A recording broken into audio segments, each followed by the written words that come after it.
During ejaculation, nearly 300 million sperms move from the testes through the tubes called the vas deferens into the area of the prostate. At this point, the prostate contracts, closing off the opening between the bladder and the urethra, releasing fluid into the urethra and pushing semen on through. The seminal forms a thick fluid that is alkaline in order to protect sperm from the acidic environment of the female vagina. The gel is liquefied by enzymes from the prostate gland. It also contains sugars to nourish the sperm. The seminal plasma is left in the vagina. Sperm use their tails to swim through the layers of cervical mucus that guard the entrance to the uterus. During ovulation, this barrier becomes thinner and changes its acidity, creating a friendlier environment for the sperm. On the other side, after releasing the egg, at about day 14 of the period, the egg arrives at a specific portion of the tube called the ampular isthmic junction. It rests for another 30 hours. Fertilization occurs in this portion of the tube. Once the sperm has entered the uterus, contractions propel the sperm upward into the fallopian tubes. To meet the waiting egg, sperm must travel from the vagina to the fallopian tubes, a tough journey that few sperm survive. This process may be nature's way of allowing only the healthiest sperm to fertilize the egg to provide the best chances of having a healthy baby. The first sperm enter the tubes a few minutes after ejaculation. However, the first sperm are not likely to fertilize the egg. Motile sperm can survive in the female reproductive tract for up to 5 days. The magic happens in the fallopian tubes. The fallopian tube pushes the egg towards the uterus. Cilia push the sperm towards the egg. Also, the surrounding cells of the egg produce a chemical that attracts sperm.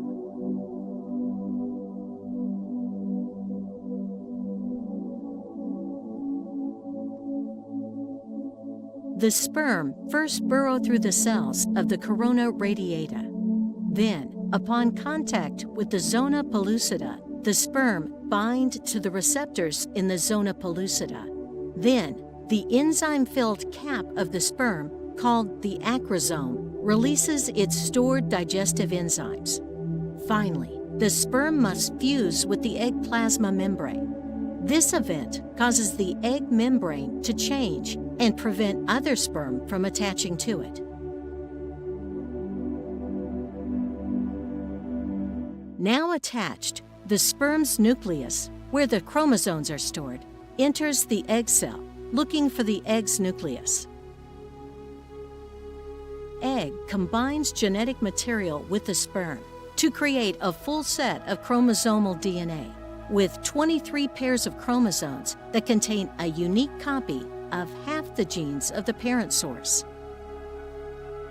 This is the blueprint for a whole new, unique person that instantly determines gender, hair color, eye color, and many other characteristics. The combined sperm and egg is called a zygote. It is the earliest developmental stage. It divides rapidly in the days following fertilization. The zygote then travels down the fallopian tube to the uterus.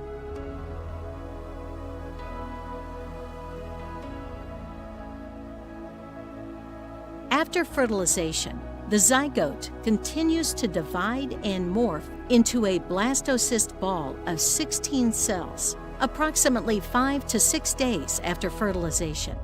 It is smaller than the tip of a ballpoint pen.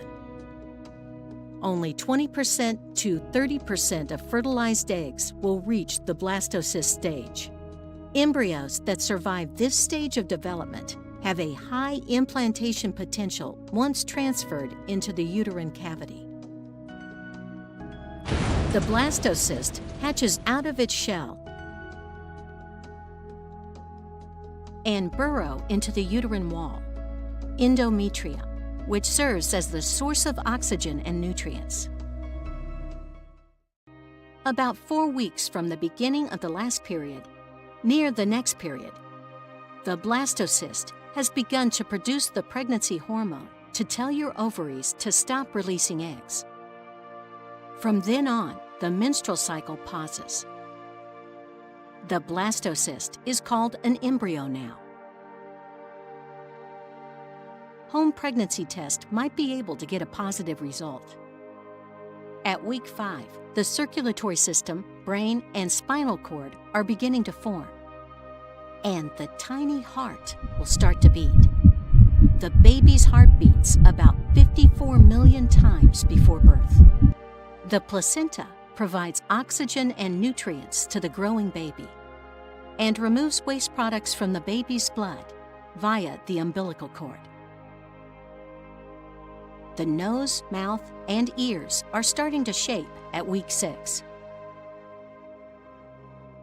At weeks 7 and 8, the embryo has doubled in size since last week's.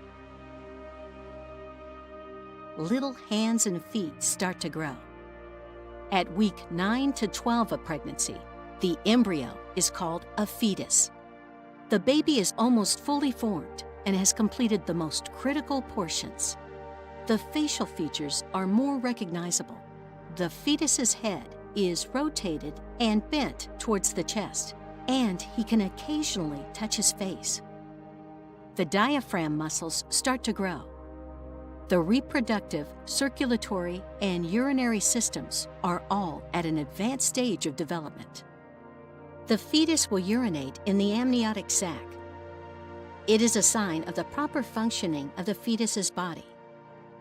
If the baby is a girl, her ovaries contain millions of eggs.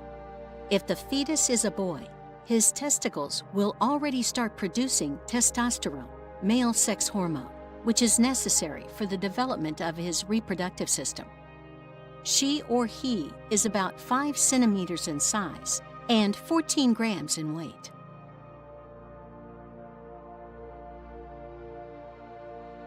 She or he is growing and maturing until ready to birth.